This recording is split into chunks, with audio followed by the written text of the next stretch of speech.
Et salut à tous, j'espère que vous allez bien. Alors aujourd'hui on va s'intéresser à la dernière petite carte d'AMD, la RX 7600. Juste après la petite sponsor, allons-y, c'est parti. Vous avez acheté ou monté un nouveau PC, vous avez besoin d'une clé Windows ou de la dernière version d'Office, alors n'hésitez pas à profiter des offres de chez Godil24. Avec par exemple 50% de réduction sur les clés Windows avec le code de la chaîne VCG50. Et si vous cherchez la dernière version d'Office ou un bundle Windows plus Office, vous pouvez avoir 62% de réduction grâce au code VCG62. Et sur le site, vous trouverez en bas de la page de l'offre les instructions pour passer commande avec toutes les étapes et comment utiliser leur moyen de paiement par PayPal. Et une fois le paiement validé, en quelques minutes, vous recevrez là où les clés que vous avez commandées par email ainsi que les instructions pour les utiliser, donc pensez bien à vérifier dans votre répertoire spam au cas où le mail s'y trouverait. Et si vous rencontrez un problème quelconque, n'hésitez pas à contacter l'assistance 24h sur 24, 7 jours sur 7 qui vous accompagnera en cas de problème. Tous les liens seront dans la description de la vidéo et comme d'habitude, merci à vous si vous achetez une clé car ça permet d'aider la chaîne tout en ayant pour vous quelque chose en retour. Et également merci bien sûr à Godil24 pour sponsoriser cette vidéo. Alors la RX 7600, eh bien c'est la troisième carte basée sur RDNA 3 qu'AMD lance sur le marché, puisque les deux seules autres cartes jusqu'ici, ce sont les 7900 XTX et 7900 XT qui sont sortis maintenant depuis environ 6 mois. Et c'est vrai que la gamme RDNA 3 est assez étrange, puisque jusqu'ici AMD nous a lancé ses cartes les plus performantes basées sur Navi 31, et maintenant probablement la plus petite puce de la gamme avec Navi 33, tout en laissant Navi 32 qui devrait équiper les 7700 et ou 7800 de côté pour le moment. Alors pourquoi un lancement de l'entrée de gamme RDNA 3 avant les puces un petit peu plus performantes? Bon alors déjà il y a plusieurs facteurs à mon avis.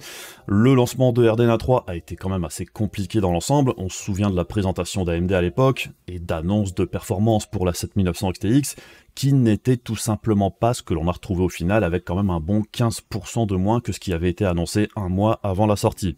Et c'est vrai que des différents échos qu'on a eu à droite à gauche depuis la sortie des 7900, on se doute quand même que pour RDNA 3, les choses ne se sont pas passées exactement comme ce qui était prévu, et il semble y avoir quand même quelque chose qui coince quelque part avec l'architecture ou avec certaines de ces cartes. Donc est-ce que c'est un problème du côté du hardware ou du software, ou peut-être un mélange des deux?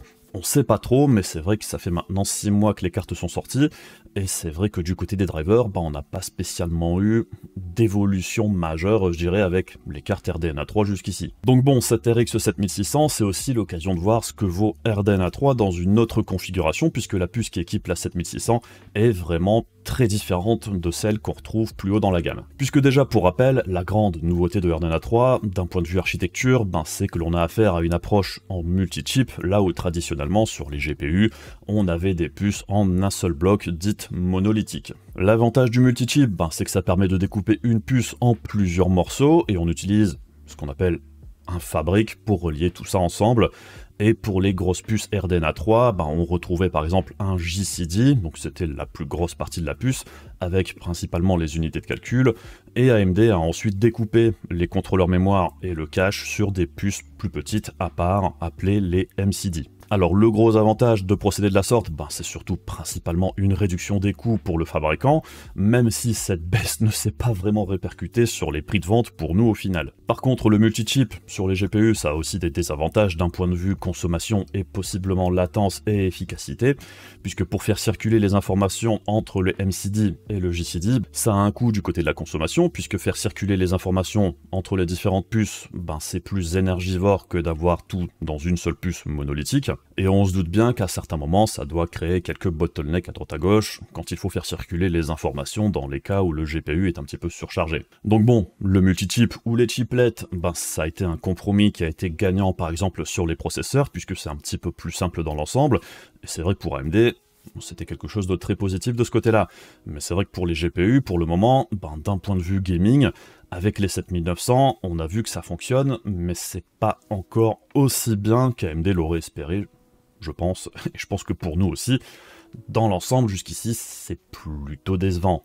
Malgré tout, pour un premier jet sur cette nouvelle approche, ça aurait aussi pu être bien pire, puisque AMD a ici quand même fait pas mal de changements importants au niveau architecturel d'une génération à l'autre, et peut-être même un petit peu trop d'un coup en fait, et c'est peut-être ça qui coince quelque part. Puisqu'une des nouveautés de RDNA 3 par exemple, c'est le dual issue, Pour les unités de calcul, c'est quelque chose qu'NVIDIA avait fait en passant de Turing à Ampère, donc des RTX 2000 au 3000.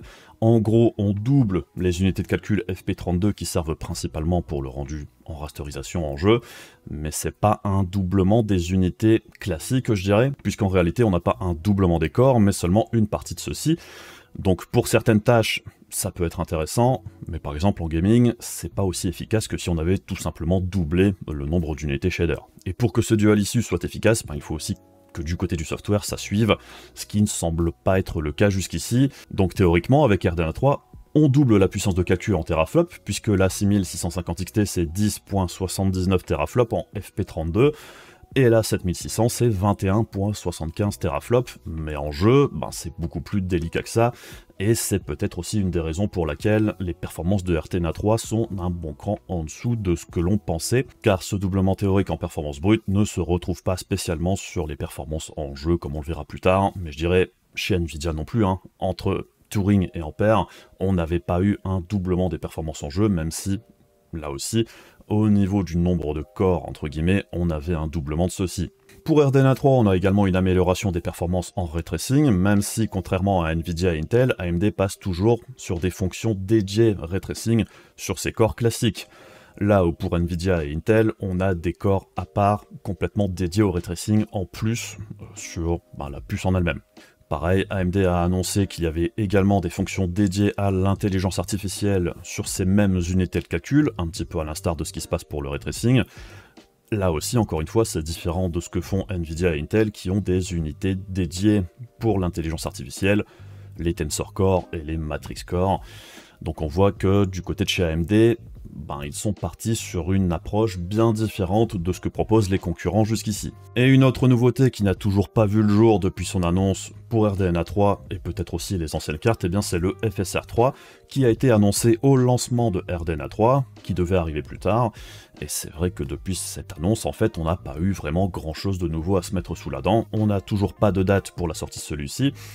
Et j'avoue que de ce côté-là, ça commence quand même à faire un petit peu long. AMD a également mis à jour toute la partie encodage, décodage vidéo sur ses GPU, et tout comme Intel et Nvidia, on a l'ajout de l'encodage hardware de Levy One, ce qui est une bonne nouvelle dans l'ensemble, puisque du coup maintenant les trois fabricants de GPU proposent l'encodage hardware de Levy One sur leur nouveau GPU. Et une des autres avancées de RDNA 3, c'est un passage à un process de fabrication plus avancé, en passant du 7N de chez TSMC pour RDNA 2, à un mix de 5N, toujours chez TSMC pour le GCD, et 6N pour les MCD sur RDNA 3. Mais ça, c'est pour le haut de gamme, puisque pour le Navi 33 qui équipe la RX 7600, c'est totalement différent. Puisque par rapport aux 7900 qui sont en multi-chip, comme on l'a vu tout à l'heure, ici pour la 7600, on est sur une puce monolithique classique, et on est sur le process de fabrication 6N de chez TSMC toujours, qui est lui-même une légère évolution du 7N qui était utilisé auparavant, mais qui est malgré tout significativement moins performant que le 5N qui est utilisé pour les puces plus performantes.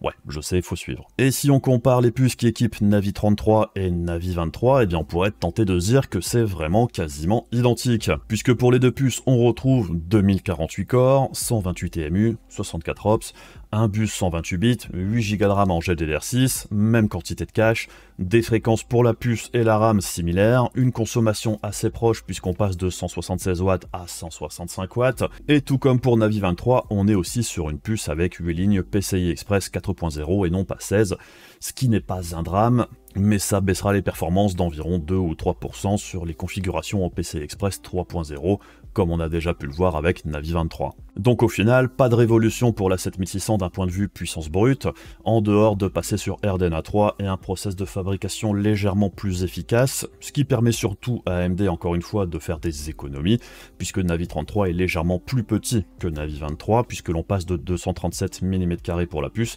à 204 mm², soit une réduction d'environ 14% au niveau de la taille. Donc que ce soit pour les grosses ou les petites puces de la gamme, on voit qu'AMD a surtout visé l'économie d'échelle avec RDNA 3, et certaines des décisions du design ou de process de fabrication ont sûrement été prises en partie en période de pénurie, pour aussi tenter d'éviter d'avoir un embouteillage sur les lignes de production, comme ça a été le cas à l'époque avec le 7 nanomètres de chez TSMC. Puisque pour rappel, le 7N de chez TSMC pour AMD, au moment de la pénurie, il était utilisé à la fois pour les processeurs, pour les cartes graphiques et également pour les puces pour les différentes consoles, ce qui fait qu'il y avait quand même un certain embouteillage et TSMC n'arrivait pas à produire autant par rapport à la demande. Donc si on regarde un petit peu ce qu'AMD a décidé de faire pour RDNA 3, eh bien on voit qu'ils ont choisi d'utiliser différents process de fabrication pour peut-être aussi éviter d'avoir encore une fois un embouteillage comme c'était le cas la dernière fois. Sinon, d'un point de vue placement tarifaire, la RX 7600, comme son nom l'indique, eh bien elle vient remplacer la RX 6600 qui était sortie en période de pénurie avec un prix pénurie aussi je dirais,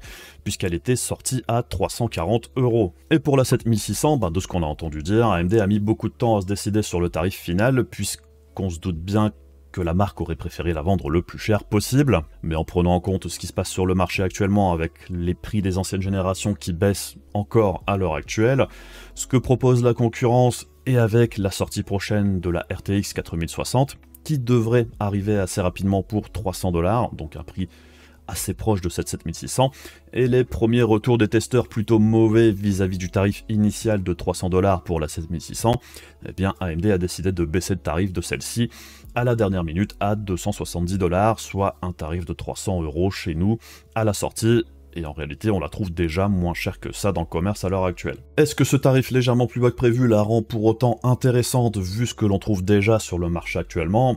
C'est ce qu'on va essayer de voir aujourd'hui. Alors la carte du jour, eh bien c'est le modèle Pulse de chez Sapphire, qui est l'entrée de gamme de la marque, et c'est plutôt du classique pour une Pulse de cette gamme-là, à savoir un double ventilo et un radar en alu très similaire à ce que Sapphire proposait sur la gamme RDNA 2, donc c'est plutôt sobre, même si les accents de couleur rouge ne plairont pas forcément à tout le monde, mais je trouve que le style est plutôt correct dans l'ensemble. La backplate est en plastique et on retrouve comme d'habitude le pouls de la Pulse donc sur la backplate et un petit liseré rouge sur la tranche ainsi qu'une inscription Radeon. Donc pas de RGB ici, et côté connectique on retrouve un connecteur 8 pins classique et niveau sortie vidéo, bon c'est là aussi du classique pour RDNA 3 avec un HDMI 2.1 et 3 DisplayPort en 1.4, ce qui est cohérent avec la puissance de la carte ici, même si normalement RDNA 3 est capable de monter jusqu'au DisplayPort 2.1. Niveau chauffe et puissance sonore, alors plusieurs choses à préciser, la carte chez moi était plutôt bruyante, est-ce que c'est pas de bol ou est-ce que c'est mon exemplaire qui a un problème? Je sais pas trop, j'avais pas vraiment de soucis de température puisqu'on tourne aux alentours des 70 degrés en charge, par contre les ventilos font un bruit relativement aigu et pas vraiment agréable, et comme vous pouvez le voir ici, elle est clairement sur la fourchette haute en bruit par rapport aux autres cartes. Donc je suis allé voir d'autres tests de la carte à droite à gauche, et j'ai vu que selon le driver utilisé, le bruit de la carte pouvait varier, c'est ce qui ressortait tout du moins avant la sortie. Donc est-ce que c'est le comportement normal de la carte ou pas? Du coup j'en sais trop rien, j'ai pris les derniers drivers en date au moment de faire le test, qui sont les drivers qui sont sortis en même temps que la carte, mais c'est vrai que d'un point de vue silence, pour la gamme Pulse, personnellement j'étais habitué à un petit peu mieux que ça. Et en parlant de drivers, justement, au moment de cette vidéo, on a encore uniquement les drivers de sortie, qui sont une branche à part des drivers classiques, et les drivers en question sont compatibles uniquement avec la RX 7600. AMD avait déjà procédé un petit peu de la sorte avec la sortie des 7900.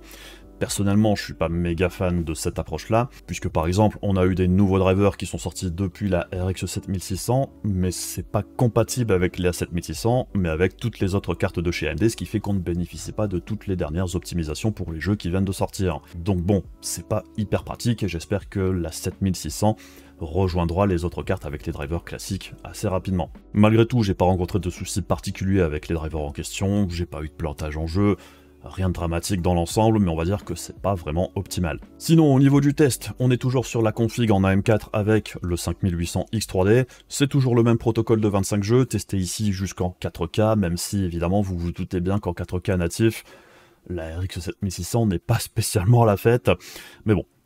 Pour tout ce qui est protocole de test et tout ça, tous les détails sont dans la description de la vidéo. Et comme pour le test de la 4060 Ti, je vais détailler quelques slides en jeu, et les récaps également et tout ça. Par contre, tous les slides de performance seront dans une vidéo privée à part, dont le lien sera dans la description de la vidéo à la première ligne. Donc si vous voulez voir les performances de la 7600 dans les autres titres, eh bien c'est là que ça se passe. Et donc on fait un petit détour du côté de Blender avant d'aller voir les performances en jeu. Ce que l'on peut voir ici, c'est que la RX 7600 est environ 30% plus performante que la RX 6600, ce qui est plus ou moins ce à quoi on s'attendait, mais c'est vrai que dans l'ensemble, Blender, ça reste quand même la chasse gardée d'Nvidia qui est quand même loin devant la plupart du temps. On passe ensuite sur Assassin's Creed Valhalla en 1080p Ultra. Ce que l'on peut noter ici, c'est que la 7600 s'en sort plutôt pas mal, puisqu'on est à un niveau de performance similaire à la RTX 3060 Ti. On est légèrement derrière la 6700 XT et la 4060 Ti, mais c'est vrai que pour la petite carte d'AMD, c'est plutôt pas mal.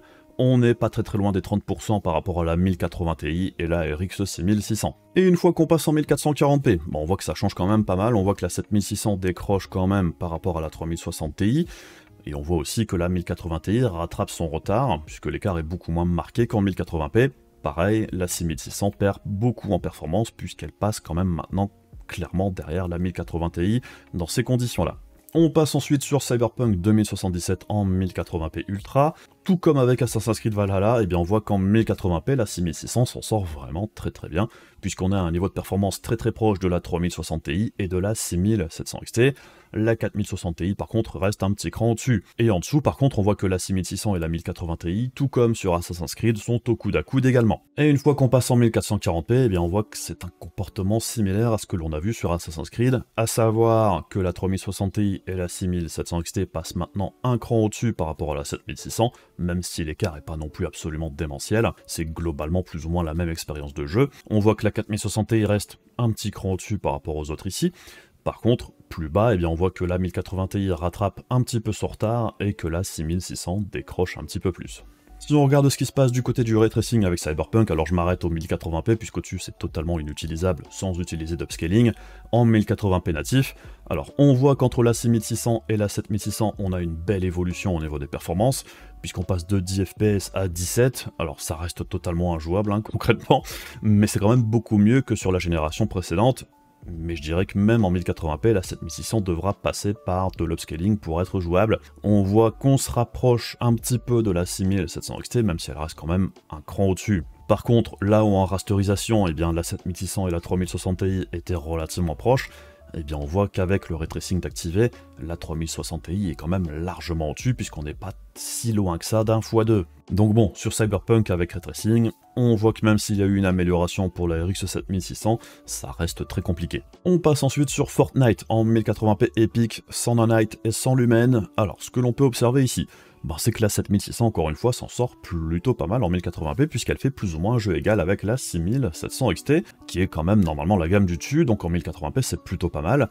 On voit que la 3060 Ti n'est pas très loin devant, même si sur ce jeu-là elle est clairement un petit cran au-dessus, tout comme la 4060 Ti. Par contre, par rapport à la 6600 et la 1080 Ti, on voit qu'on tourne aux alentours des 25-30% d'écart par rapport à la génération précédente, ce qui est plutôt pas trop mal pour la 7600 ici. Une fois qu'on passe en 1440p, on retrouve un petit peu ce que l'on a déjà vu avec les autres titres, à savoir que la 7600 décroche quand même par rapport aux autres cartes, principalement par rapport à la 3060 Ti et la 6700 XT, qui marquent un petit peu plus l'écart ici, même si concrètement la 6700 XT est vraiment très proche. On voit que la 1080 Ti rattrape un petit peu son retard ici, ou plutôt c'est la 7600 qui décroche, tout comme la 6600, le comportement des deux cartes est vraiment très similaire. Et si on regarde maintenant ce qui se passe quand on active le Lumen Hardware, avec la 7600, on voit qu'elle se comporte plutôt pas mal sur le titre, puisqu'on tourne aux alentours des 40 fps.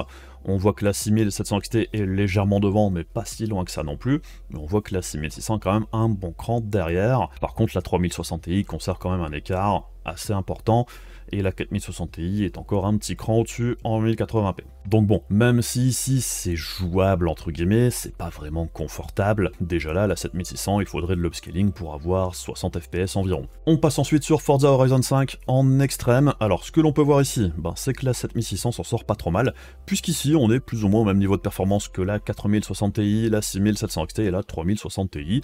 Elle est très légèrement derrière, mais globalement c'est plus ou moins la même expérience de jeu.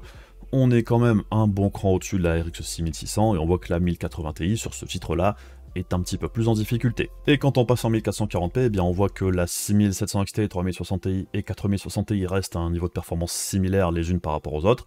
Par contre, la 7600 passe un petit cran derrière. Pour autant, c'est pas dramatique, puisqu'on voit qu'au niveau des 1%, ça reste relativement proche.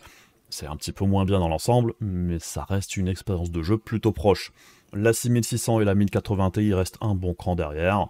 mais ça reste plutôt jouable aussi. On passe ensuite sur Spider-Man Miles Morales en 1080p Ultra, et sur ce jeu-là également, eh bien, on voit que la 7600 est très proche de la 6700 XT, puisqu'on est plus ou moins au même niveau de performance. Alors après, on sait aussi que c'est un jeu qui ne réussit pas énormément en cartes d'AMD, ou tout du moins les cartes d'NVIDIA sont plus à l'aise, puisqu'on voit que la 3060 Ti est clairement un cran au-dessus ici, et en dessous de la 7600, eh bien, on retrouve comme d'habitude la 1080 Ti et la 6600 qui sont un bon cran en dessous, et qui sont plus ou moins au même niveau de performance en 1080p. Et une fois qu'on passe en 1440p, ce que l'on peut voir, c'est que la 6700 XT et la 3060 Ti sont maintenant plutôt proches. La 7600 est un petit cran derrière, mais on voit quand même malgré tout que la 7600 baisse en performance relative par rapport à la 1080 Ti, qui se maintient beaucoup mieux en 1440p, puisque la 6600, elle, par contre, s'écroule, et elle passe significativement derrière la 1080 Ti. Et une fois qu'on active le ray tracing sur le jeu en 1080p, bon, concrètement, la 6700 XT est bien plus à l'aise que la RX 7600, puisque même si au niveau des performances en moyenne, la 7600 c'est 40 fps, on n'est pas très loin des 30, mais par contre au niveau des 1%, ça reste compliqué, tout comme pour la RX 6600, ben sur ce jeu-là, c'est pas très jouable. Et c'est vrai que si on compare à la 3060 Ti, ben on est quand même un bon cran derrière. On passe ensuite sur Flight Simulator en 1080p Ultra. Bon, comme bien souvent en 1080p, la 7600 s'en sort vraiment plutôt pas mal. On est très proche de la 6700 XT, même si on est un tout petit cran derrière. On voit que la 3060 Ti est plus ou moins au même niveau que la 6700 XT ici.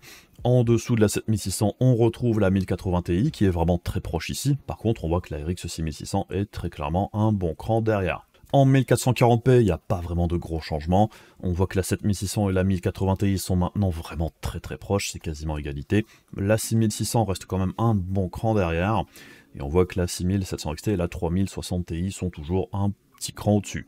Et on passe ensuite sur Age of Empires 4, alors c'est rare que je parle de ce jeu là, mais là c'est un des jeux où la 7600 est clairement devant la 6700 XT, tout du moins sur les performances en moyenne. Donc c'est un jeu qui semble apprécier la nouvelle architecture, et on n'est pas très loin derrière de la 3060 Ti ici, et c'est vrai que par rapport à la RX 6600, on est quand même un bon cran au-dessus. Une fois qu'on passe en 1440p, évidemment l'écart avec la 6700 XT rétrécit, par contre la 7600 reste encore légèrement devant sur les performances en moyenne. Par contre au niveau des 1%, la 6700 XT reste un cran au-dessus, tout comme en 1080p. On passe ensuite du côté de Hogwarts Legacy en 1080p Ultra, alors ça reste un jeu quand même assez compliqué côté optimisation, et on voit que la 7600 et la 6600 font quasiment jeu égal ici.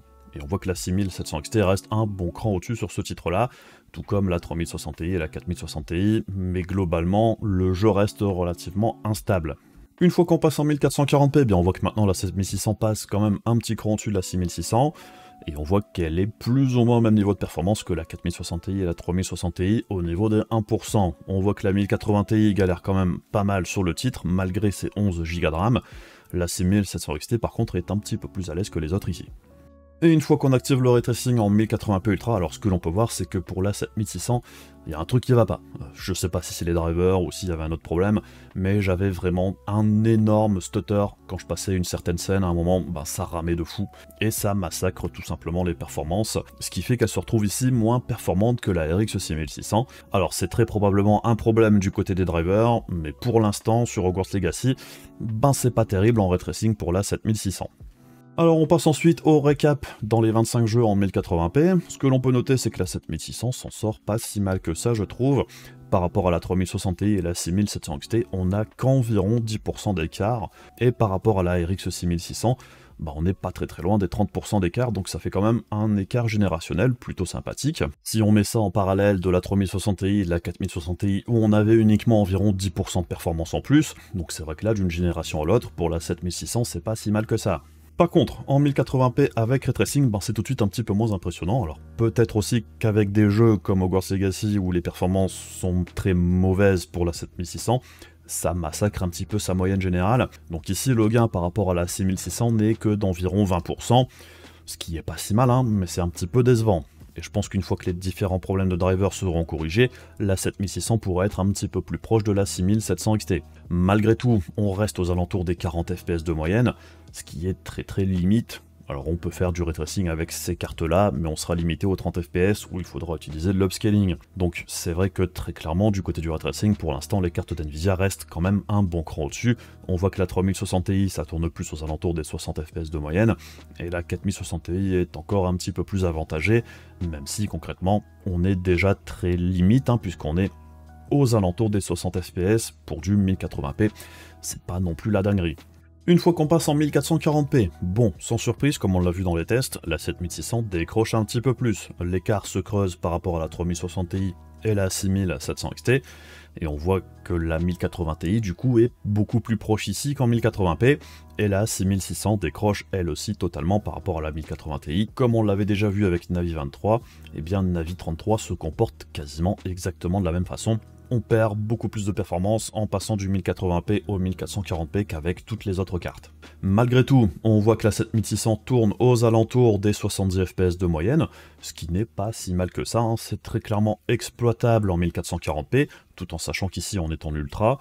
En faisant quelques petites concessions, je pense qu'on peut s'approcher des 60 fps de moyenne dans la plupart des jeux, même les plus lourds. Mais bon, ça n'en fera pas la carte la plus à l'aise en 1440p, mais je dirais que c'est utilisable. Et si on regarde ce qui se passe du côté du 1440p ray tracing, on voit que c'est quand même assez compliqué. Par contre, c'est vrai que par rapport à la RX 6600, on est quand même un bon cran au-dessus, mais c'est pas pour autant que c'est jouable ou agréable, puisqu'on est clairement largement en dessous des 30 fps de moyenne. C'est pas génial, c'est inexploitable la plupart du temps. On passe vite fait du côté du 3440 par 1440. Bon, ce que l'on peut observer, c'est qu'on voit que la 7600 et la 6600 décrochent de plus en plus. L'écart avec la 6700 XT se fait de plus en plus important. On voit que la 1080 Ti se rapproche de plus en plus également. Très clairement, c'est une carte taillée pour le 1080p. Au-dessus, c'est quand même très compliqué. Une fois qu'on active le ray tracing, bon, c'était déjà quasiment injouable en 1440p classique. Là, on est à 15 fps de moyenne, c'est totalement inutilisable. Et une fois qu'on arrive en 4K pour la 7600, bon, on voit qu'on arrive à environ 30 fps de moyenne, ce qui n'est pas si mal dans l'absolu pour une petite carte comme celle-ci. On est quand même légèrement plus confortable que la 6600, mais c'est très clairement pas une situation très confortable pour la 7600. Pour la 4K ici, il faudra clairement utiliser de l'upscaling la plupart du temps, en dehors de jeux un petit peu moins gourmands. La 7600, c'est vraiment pas du tout taillé pour la 4K, mais ça on le savait. Et en ray tracing, j'en parle même pas, bon, c'est clairement un slideshow ici la plupart du temps, puisqu'on est en dessous des 10 fps, c'est totalement injouable. Mais pour les autres cartes aussi, en réalité, la 3060 Ti, la 4060 Ti, même la 6800 XT, c'est totalement inutilisable sans upscaling. Petit détour du côté du perf par watt en 1080p. Bon, ce que l'on peut observer, c'est que la 7600, c'est plus ou moins le même niveau de performance par watt que la 6800 XT ou la 6600 ou la 6700 XT dans l'absolu. Il n'y a pas vraiment de gap majeur ici ou de gros avantages par rapport à RDNA 2, mais c'est plutôt logique, puisque la 7600 en réalité est toujours sur un process de fabrication très proche de celui de RDNA 2. Donc on reste légèrement plus efficace que la 3060 Ti par exemple, mais on n'est pas non plus très loin devant. Donc c'est vrai qu'ici, les RTX 4000 restent intouchables, puisqu'elles sont quand même largement au-dessus du point de vue efficacité énergétique. Et une fois qu'on active le ray tracing, on voit que c'est pas génial pour la 7600, on reste dans les mêmes eaux que la 6700 XT et la 6600, c'est même égalité parfaite. La 6800 XT fait un petit peu mieux parce qu'elle a de meilleures performances en réalité, et on voit que du coup la 3060 Ti passe devant une fois qu'on active le ray tracing. Et en 1440p, pas de gros chamboulements. On est toujours dans un niveau de performance par watt équivalent à RDNA 2. On est légèrement devant la 3060 Ti, mais on voit que l'écart est très proche, puisque celle-ci a de meilleures performances en 1440p comparativement au 1080p ici. Et on voit que la 1080 Ti, elle, par contre, est quand même un bon cran derrière, mais ça c'est logique, c'est une carte beaucoup plus ancienne. Petit détour du côté de l'overclocking et de l'undervolting. Alors, avec les RX 7600, comparativement au GeForce, ça marche pas de la même façon, puisqu'on a accès directement au réglage du voltage dans les drivers avec AMD, ce qui n'est pas le cas des cartes d'NVIDIA. Donc on peut être un petit peu plus précis, je dirais, au niveau de l'undervolting qu'avec les cartes de chez NVIDIA. Très clairement, ce que l'on peut voir ici, c'est qu'à stock, sur Fortnite en 1080p, on arrive à 117 fps en moyenne, avec 91 sur les 1%. On voit que si on fait de l'overclocking en passant le core à 3000, ce qui est le maximum possible, et la RAM à 2400, ce qui est le maximum également, même si je pense qu'en réalité, que ce soit le core ou la RAM, on devrait pouvoir aller légèrement au-dessus, donc c'est pas totalement impossible non plus qu'AMD nous sorte une 7600 XT un petit peu plus tard, légèrement plus performante. Donc si on fait qu'augmenter les fréquences, on voit qu'on gagne 2 FPS, ce qui ne change absolument rien. Par contre, on voit que si on augmente la limite de consommation en rajoutant les 12% maximum, hein, on passe à 202 watts de conso au lieu des 180 watts de base, et on passe à 122 FPS, ce qui nous fait un petit gain d'environ 5%. Bon, concrètement, ça va pas changer grand chose. Par contre, le gain le plus intéressant, comme on peut le voir, c'est avec un undervolting tout en laissant les fréquences overclockées. Donc on laisse les 3000 MHz au corps et les 2400 à la RAM, tout en baissant le voltage à 1100. Et là, on voit qu'on consomme toujours 181 watts, mais on voit que les performances de la carte augmentent. C'est un petit peu ce que l'on a déjà pu voir avec RDNA2 à l'époque. Et là, c'est là qu'on a le plus de gains par rapport à l'overclocking classique, tout en consommant moins. Donc c'est plutôt pas mal de ce côté-là. Et enfin, un petit détour du côté du scaling en rasterisation par résolution. Alors, ce que l'on peut observer, c'est que comme on a pu le voir dans les tests, c'est que la 7600 et la 6600 sont les cartes qui ont le moins bon scaling par rapport à toutes les autres. Donc comme on peut le voir ici, la 7600 et la 6600 ont vraiment un comportement quasiment identique. On voit que ce sont les cartes qui perdent le plus de performance quand on passe du 1080p au 1440p, puisqu'on est à 67% des performances de base. Et on voit que jusqu'ici, pour toutes les autres cartes, on est à minima à 71%. Donc ça fait quand même un écart significatif. C'est ce qu'on a vu dans le test, les performances s'écroulent beaucoup plus pour les petites cartes de chez AMD ici. Et quand on active le ray tracing, alors sans surprise, la 7600 et la 6600 ce sont les moins bonnes cartes ici aussi, mais on voit que entre la 6600 et la 7600, on voit que la 7600 perd quand même beaucoup moins de performance en 1440p que la 6600. Donc on voit quand même qu'il y a un léger mieux du côté du ray tracing avec la nouvelle génération ici. Par contre, entre 1440 et en 4K, bon, la carte s'effondre, c'est pas vraiment surprenant, c'est injouable. Alors au final, cette RX 7600, comme on l'a vu dans le test, les performances ne sont pas mauvaises en 1080p, ça fait tourner les jeux aux alentours des 100 fps en dehors des jeux les plus lourds, et on gagne tout de même environ 30% de performance par rapport à la RX 6600, et on n'est pas très loin des performances de la 3060 Ti et de la 6700 XT en rasterisation. Et au niveau du ray tracing, ça reste très compliqué, même en 1080p, donc ici RDNA 3 n'aide pas non plus énormément à rendre la chose plus utilisable pour la 7600, puisqu'en moyenne, on gagne moins en ray tracing qu'en rasterisation vis-à-vis de la RX 6600, même s'il y a aussi un problème de driver dans certains jeux comme on l'a vu. Donc dans l'ensemble, les gros gains par rapport à la 6600, c'est surtout que l'on a une puce complète pour la 7600, là où la 6600, c'est une puce castrée. Et même si j'ai pas de 6650 XT ou de RX 6700 pour ce test, on avait déjà vu par le passé que la 6700 au final doit avoir un niveau de performance très proche de cette 7600, et donc de la 6650 XT. Je dirais c'est plus ou moins une 6700 avec 8 Go de RAM au lieu de 10, ou une 6650 XT très légèrement plus performante. Et une fois qu'on a dit ça, c'est bien là tout le problème en fait, il n'y a pas vraiment de grosse évolution ici entre RDNA 2 et RDNA 3, même si dans certains jeux la nouvelle architecture semble un petit peu plus à l'aise. Mais bon, tout comme pour la 4060 Ti, que j'avais appelée une 3060 Ti 1.5, ici pour moi on est plus sur une 6675 XT qu'autre chose. Malgré tout, si on regarde ça du côté positif de la chose, en regardant le coût à la frame avec les prix du neuf, on a effectivement une carte environ 30% plus performante que la RX 6600, pour une diminution du prix de 18% environ, et ça montre tout de même qu'il commence à avoir un soupçon de raison chez AMD vis-à-vis des tarifs, puisque c'est tout de même le premier GPU de nouvelle génération, toute marque confondue, qui sort à un tarif plus bas que celui de la génération précédente, tout en proposant un gain de performance tout de même significatif. Malheureusement, comme pour pas mal de cartes qui sortent sur ce segment en ce moment, le coût à la frame du neuf n'est pas du tout représentatif de ce que l'on retrouve sur le marché actuellement, car si on regarde les tarifs en boutique, c'est une toute autre histoire.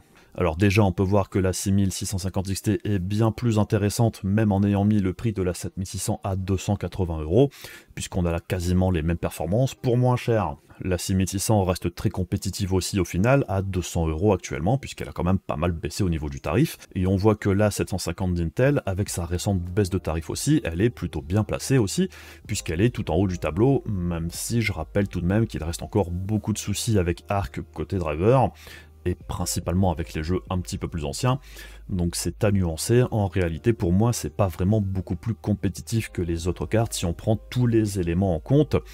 C'est une carte à acheter en sachant où on met les pieds et en ayant bien conscience qu'on va rencontrer des problèmes sur certains titres, Et si on est fan de jeux un petit peu plus anciens, eh bien on sait qu'avec la 750, ça va moins bien se passer qu'avec les cartes des concurrents. Mais on voit qu'avec les dernières baisses, du côté de chez Nvidia également, eh bien par exemple, on retrouve la RTX 3060 Ti à un niveau de performance prix similaire à la 7600, et ici, on est en 1080p, là où la 7600 est à son meilleur, et clairement, comme on l'a vu dans le test, que ce soit avec les résolutions supérieures ou avec le ray tracing, la 3060 Ti reste une bien meilleure carte, et c'est clairement un des meilleurs performances prix actuellement. L'autre carte qui tire un petit peu son épingle du jeu actuellement, c'est la 6750 XT, qui est certes un petit peu plus chère, mais les performances sont également un cran au-dessus, et on retrouve également 12 Go de RAM au lieu de 8 sur tous les autres GPU dont on vient de parler.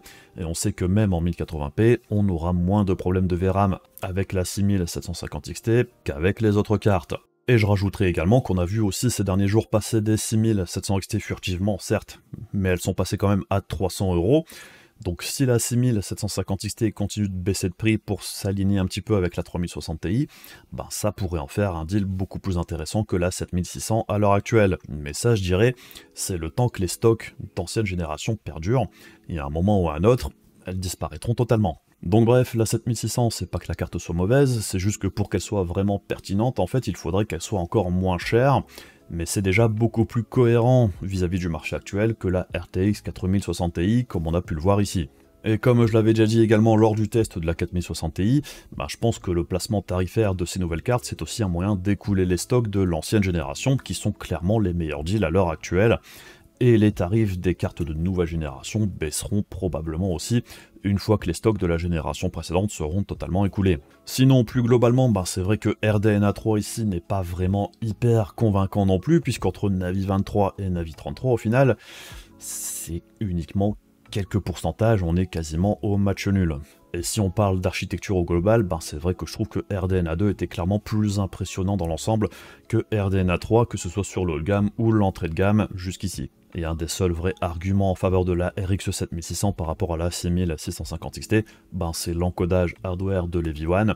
Donc si c'est un point important pour vous, la 7600 est effectivement légèrement plus intéressante de ce côté-là. Puisque bon, ça reste une des cartes les moins chères jusqu'ici qui propose cet encodage de la Heavy One en hardware, avec l'arc A750 d'Intel. Donc au final, comme bien souvent, tout dépendra surtout du tarif au moment de votre achat.